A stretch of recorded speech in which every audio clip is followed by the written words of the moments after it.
And the play of color is where I'm at. And anything that gets in the way of it is, well, it's in the way. Not everything's been done with paint, you know. No, not everything's been done with color, paint, on its own terms. I think we're just beginning to discover what colors can do.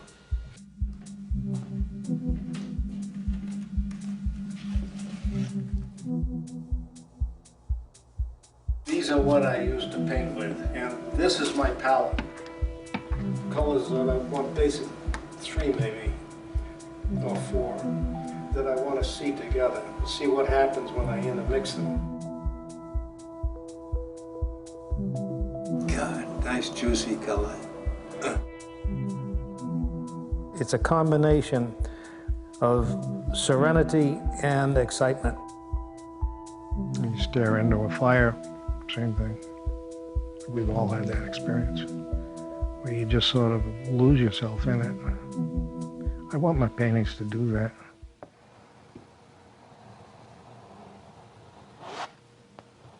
A lot of my stuff comes from outside nature. And if it doesn't, it comes from another of my paintings. But essentially, yeah, it's all from nature. I often think about the rowboat we had. My grandpa kept it during the year. He'd bring it out at a certain time in the summer and he'd repaint it. And watching him paint the boat, the anticipation of seeing the boat in the water, and it was all so wonderful. I can remember when it was down on the beach, and I do this a lot. I'd sit in the boat and just stare out at the ocean. And I'd sit there for hours. I mean, I loved it. It's a mesmerizing experience. You know, look at the ocean. It's constantly moving. It's always the same, but it's constantly changing. Well, that's what I want my painting to do.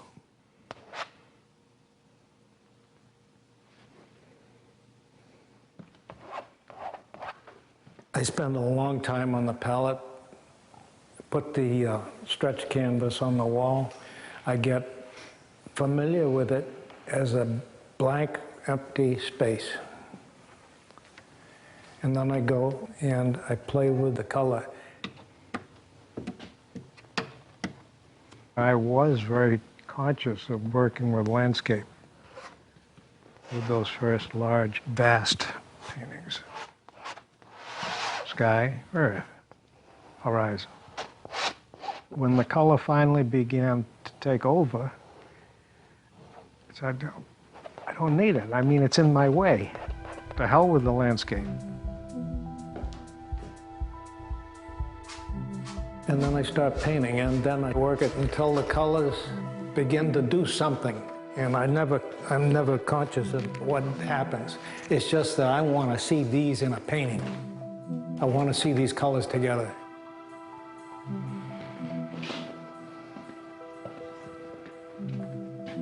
After I finish working those colors, and I might work it some more, and I might add some color that I hadn't thought of using in the first place to make the palette closer. And then I start painting, and it's a matter of getting the paint on there and then pushing it around, mixing on the canvas itself as I paint, as I put the paint down, you know, beginning to modulate the color. And seeing about amounts, like how much is this in relation to this, and what happens if I cut down. It's like cooking, let's face it. You know, it really gets into fine tuning. And then it starts to happen, and then I see it happen or not, and that's the painting. It's the late turners. There are a whole bunch of these color subject-less, but color pieces. And still a lot of people regard these as his unfinished paintings. They weren't signed because he hadn't worked on them and hadn't finished them on his terms. And this business of the painting acting, or doing this sort of thing or doing this sort of thing, I love it. I love it. The more you look, the more it happens. It's active. It just doesn't sit there. I'm making something that I want to see. Making a world that I want to live in. So I do for myself. I had a trunk full of drawings. I mean, literally a trunk. And I took that trunk to show Albus that day that I had my interview. They get into Yale, and he opened it, and he flipped through it. He said, you know, I not only want to take you in, but I want to pass you on the first year because of all the drawing I'd done on my own. Can't study with Joseph Albus and not come away with his teaching. He made sure of that. I liked him. I respected him. I can't imagine a better teacher. He was, I think, and if he were still around, I think he'd nod when I say this, but he was as much a teacher as he was a painter. I remember him saying, he said, you know, you have to do what I did when I went to the Bauhaus. He said, you're going to have to unlearn everything that you've learned. Did you ever try to unlearn something? It's not easy. I remember I had hand-me-down suits. So I was wearing suits to paint. I remember he came in one day and he saw me painting in a suit, and he said, you know, Kandinsky used to paint in a suit. These are little anecdotes that we heard from him in our time at Yale, made it part of the whole learning experience, and brought the Bauhaus to us.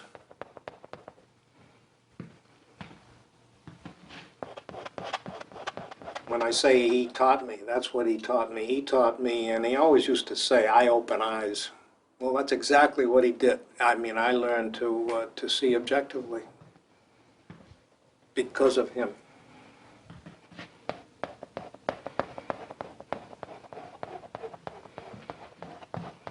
When I get something that I feel is good, I've made it on my terms, and I can't tear myself away from it. I know it's good. The ones that aren't good, it's very easy to walk away. It's either there or it isn't. And for the life of me, I couldn't tell you exactly what it is, but it's there. And I know it. I don't have to have somebody tell me. It's there. I'm seeing it. And I can be pretty confident other people are going to see it if I see it. I mean, this is strictly visual. When I don't think I can do anything to improve it, that's a finished painting.